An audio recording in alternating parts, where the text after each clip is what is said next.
Bonjour à toutes et à tous et bienvenue à la présentation de la finale de la Coupe du Monde entre la France et l'Argentine. Alors oui, j'ai sorti le maillot comme vous voyez. C'est pas le maillot de foot, c'est le maillot du rugby. D'ailleurs, j'espère une petite étoile l'année prochaine pour la Coupe du Monde que nous organisons en France, mais on y reviendra. Mais il est bleu, hein, voilà, donc on va faire avec. Quels sont mes pronos, mes tendances pour cette finale? Les Bleus seront-ils de nouveau champions du monde? La troisième étoile est en approche, on croise les doigts. Est-ce la dernière occasion de gagner gros? Voilà, c'est un peu un titre pour vous mettre en alerte. Bien sûr, on ne gagne pas gros sur un match, sur une finale, qui plus est 50-50, on va le voir. C'était plutôt un titre pour dire attention, faites pas n'importe quoi. Par contre, j'ai un axe de réflexion pour vous. Et si sur cette finale, un invité surprise déséquilibré, ce match censé être équilibré, cet invité, c'est Monsieur Virus. Nous allons en reparler, pardon, sans tarder. Avant ça, je vous invite à regarder une de mes vidéos précédentes que j'avais fait sur l'avantage de jouer à domicile au football. Vous verrez, elle vous servira, j'en suis sûr, pour l'après-Coupe du Monde. Vous y avez accès en cliquant sur le lien qui s'affiche à l'écran pour regarder la vidéo. D'ailleurs, pensez à vous abonner à la chaîne du CEREPS et de cocher la petite cloche afin de ne louper aucune de mes prochaines vidéos. La fin de la Coupe du Monde approche, la planète des paris sportifs va continuer à tourner, elle a continué à tourner durant cette Coupe du Monde. Je vous en toucherai deux mots en fin de vidéo, alors restez bien attentifs jusqu'au bout. J'ai encore un autre axe de réflexion qui pourrait vous faire détecter une ou deux values. Pour fêter ce grand événement qu'est la Coupe du Monde de football, nous avons mis en place exceptionnellement, moi-même et les CREPS, un kit que nous avons appelé Tacler les books. Ce sont pas moins de 7 outils exclusifs qui vous emmèneront à maximiser votre réussite durant la finale hein, de cette Coupe du Monde, si vous pariez dessus bien sûr, et également lors des fins de saison des différents championnats nationaux de football et de Coupe d'Europe qui vont bientôt reprendre. Un des outils, hein, c'est le 7e outil qui vous permettra d'améliorer sensiblement vos bénéfices en quelques secondes seulement. Oui, c'est pas un fake. Voilà, ça peut paraître un fake, mais pourtant c'est vrai. Pour les plus curieux les plus pressés d'entre vous, pardon, je vous invite à aller voir le lien en description sous cette vidéo. Vous ne serez pas déçus. En plus, c'est gratuit. Excusez-moi, j'ai un chat dans la gorge. Allez, c'est parti. Dimanche 16h, le match du goûter, si vous suivez les autres vidéos, j'ai souvent dit ça, c'est 16h ou 17h. Ça va être le match du goûter. Alors, soit on prend l'apéro à la fin du match, soit on commence à 16h. Ça dépend de chacun d'entre vous. Donc, France-Argentine, les cotes. Mes amis, les bookmakers, enfin mes amis, si on peut dire, mais c'est là que je travaillais avant, Argentine-France ont sorti des cotes 2,85 pour l'Argentine, 3,05 pour le nul, 2,82 pour la France. J'ai rarement vu sur les bookmakers français des cotes aussi équilibrées. Et on va dire que c'est justifié, hein, je suis d'accord avec eux. Les Argentins en plus auront 24 heures de repos supplémentaires, ce qui ne sera pas négligé si jamais le match va en prolongation. Voilà, et justement, si cela va en prolongation, moi j'estime le banc argentin quand même un peu plus costaud que le nôtre. Chez nous, à part Coman qui est du niveau, on va dire, de Dembélé, tous les autres remplaçants sont quand même un cran en dessous. Et je mets Konaté ou pas Mécano à peu près au même niveau. Voilà. Les Argentins, en plus, ils vont récupérer, ils avaient suspendu Montiel et Acuna. Acuna, attention à lui, c'est vraiment un joueur que j'aime. Je trouve qu'il apporte vraiment pas mal sur son côté. Est-ce que Di Maria sera là? Apparemment, oui. Il peut être l'un des facteurs X du match. Les petits jeunes, maintenant vous savez, si vous suivez les vidéos, Fernandez et Julian Alvarez, dont je vous parle depuis le début de cette Coupe du Monde, hein, ce sont les deux copains, les deux potes de River Plate. Ils ont beaucoup de talent. Et ça y est, ils sont titulaires pour l'équipe d'Argentine, et je pense que c'est pour des années maintenant, même après la retraite de Messi. Côté français, Koundé, et ben Koundé en fait est de plus en plus à l'aise hein, sur son côté de la défense française. Je pensais pas, mais en fait il fait le taf et il apprend ce poste-là au fur et à mesure. La défense centrale est costaud, je reviens pas dessus. Enfin si, on va revenir dessus tout à l'heure, vous verrez. Par rapport à Monsieur Virus. Rabiot et Chouameni font le travail au milieu, même si j'aime pas vraiment le travail de Chouameni sans le ballon. Regardez Chouameni sans le ballon, avec le ballon ça va, mais sans le ballon, regardez un petit peu ses placements et tout, je trouve pas ça top. Heureusement que Grisou est là au sommet de son art pour faire des tâches défensives en fait, et venir un peu colmater les brèches. Il est partout, hein, je sais pas, en demi-finale, j'ai même fait en défense centrale à un moment donné, il a récupéré un ballon. Il a vraiment trois poumons, mais bon, ça c'est l'école de l'Atlético de Madrid, j'imagine. C'est plus le côté défensif de l'Atlético de Madrid, ça lui sert beaucoup aujourd'hui en équipe de France. Les facteurs X, ils sont assumés des deux côtés, hein, c'est Messi et Mbappé, bien sûr. Y aura-t-il un plan contre eux de chaque côté? Sûrement, mais est-ce que ça va fonctionner? Est-ce que ce sera suffisant? On va le voir lors du match. Et au niveau des scénarios du match, moi je vois que si la France marque un but en premier, l'Argentine aura bien du mal à revenir. Mbappé, il aura des boulevards derrière le dos des défenseurs. Si c'est l'inverse, si c'est l'Argentine qui marque en premier, je pense qu'à l'inverse, nous, on aura du mal à revenir. Voilà, donc pour moi, le premier qui marque va gagner.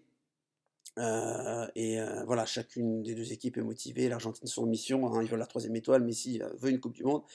Et Mbappé, lui, à un moment donné, voilà, il veut rejoindre Pelé très très rapidement dans la troisième étoile. Il la veut aussi.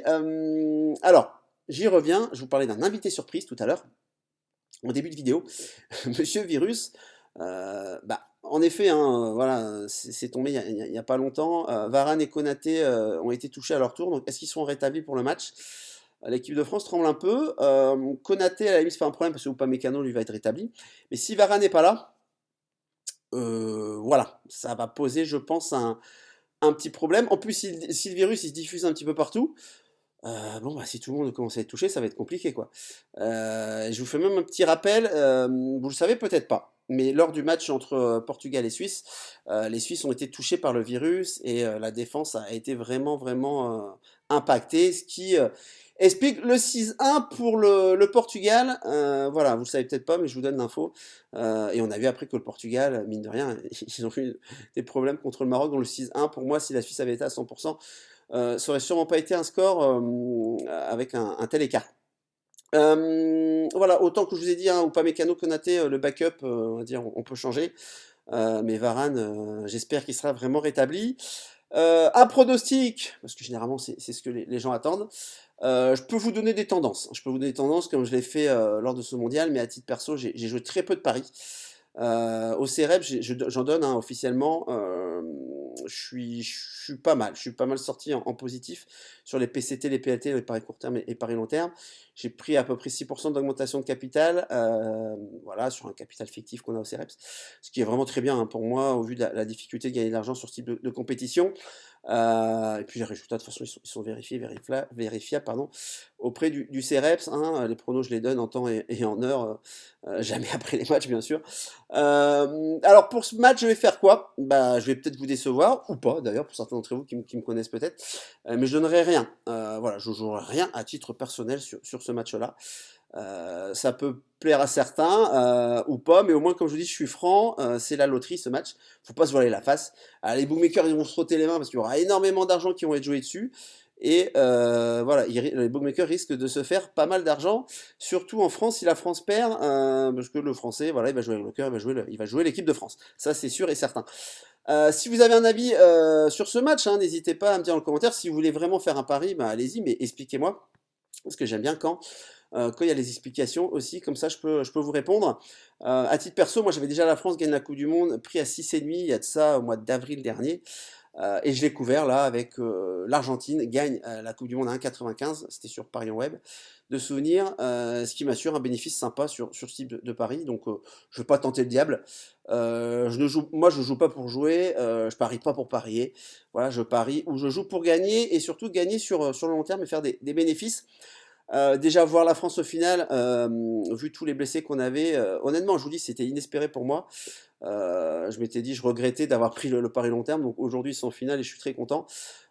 Et on va pas provoquer la chance encore une fois alors qu'elle a été avec nous, avec moi surtout. Donc voilà, la Coupe du Monde se termine. C'est pas la fin, hein, voilà, c'est à l'inverse le début peut-être de votre aventure dans les paris sportifs que vous avez découvert avec cette Coupe du Monde.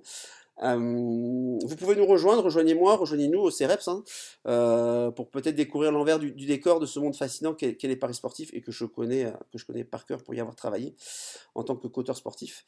Je peux être votre guide, hein, voilà, si vous désirez, et je mettrai mes 20 ans d'expérience dans ce milieu à votre service, c'est ce que j'essaye de faire d'ailleurs dans les vidéos. Et d'ailleurs, je commence dès maintenant, on perd pas de temps, en vous posant une question. à la tombola de la Ligue 1, qui aura de la chance. Vous allez comprendre ce que je suis en train de vous dire. Strasbourg se déplace au PSG. Je dis ça, je dis rien. Sûrement un PSG sans Messi, sans Mbappé, voire sans Neymar. Ça n'a plus rien à voir. En plus, quid de Marquinhos qui a loupé le penalty, qui a été très touché avec les Brésiliens. La cotation des bookmakers, c'est simple, c'est PSG favori à 1,25, le match nul à 6. La cote de Strasbourg à 9, 9,5. Elle a commencé d'ailleurs à baisser, la cote de Strasbourg, et la cote du PSG à monter. Donc ce que je vous dis là, je ne suis pas le seul à le voir. Pour ma part, je peux vous dire que la cote de Strasbourg, elle évalue. Pas forcément pour la victoire, mais pour des paris annexes, comme parier sur Strasbourg avec un handicap positif. Par exemple, Strasbourg gagne, fait match nul ou perd le match de 2 buts ou moins. La cote est à 1,50 et je trouve ça très très bien payé, sachant que normalement les 3 stars du PSG seront sûrement absentes. Donc à titre perso, je vais sûrement faire quelque chose sur ce type de pari. Et la réflexion que j'ai sur ce match-là, hein, elle est valable pour beaucoup d'autres équipes en Europe qui vont récupérer ou non la totalité de leurs joueurs pour le premier match de reprise dans les championnats nationaux après cette Coupe du Monde. C'est voilà, c'est juste un type d'exemple de réflexion que j'ai souvent pour trouver des values et bénéficier des cotes plus hautes que ce que ne laissent penser les bookmakers. Allez, c'est à vous maintenant de me donner votre avis sur ces matchs. Quel pari allez-vous jouer? Que cela soit sur la finale ou sur peut-être des matchs que vous avez déjà repérés dans différents championnats nationaux comme moi, le PSG contre Strasbourg. N'hésitez pas à argumenter, j'aime ça. Vous avez sûrement une vision différente de la mienne et je me ferai un plaisir de vous lire et de répondre. Petit rappel avant de vous laisser, vous avez le lien dans la description sous la vidéo pour obtenir gratuitement le kit spécial événement Coupe du Monde Tacler les Bookmakers, où vous aurez accès au set outil exclusif et gratuit, comme je vous ai dit, développé par moi-même et le CEREPS. Et je le répète, hein, ça ne sert pas que pour la Coupe du Monde, ça vous servira aussi pour la suite de la saison au football. Bah, n'hésitez pas à partager la vidéo si elle vous a plu et à vous abonner à la chaîne du CEREPS. Pour ma part, je vous souhaite une très belle finale à tous. J'espère qu'elle sera belle. Je reviens vers vous sans tarder. En tout cas, moi, si jamais l'Argentine gagne, je ne serai pas forcément déçu parce que je serai super content. Pour Lionel Messi, il va écrire aussi une page de l'histoire. Et nous, ça fait quand même 2 finales de suite. On en a gagné une. Bon, mal là, si on est vice-champion du monde. C'est pas bien grave. Je serai quand même de tout cœur derrière la France. Et moi, je reviens vers vous sans tarder. Voilà, donc bonne journée à tous. Et comme je dis souvent, pour parier gagnant, pardon, faut savoir parier intelligemment. Allez, je vous dis Kenavo comme on dit chez moi, et au revoir à tous, bye bye.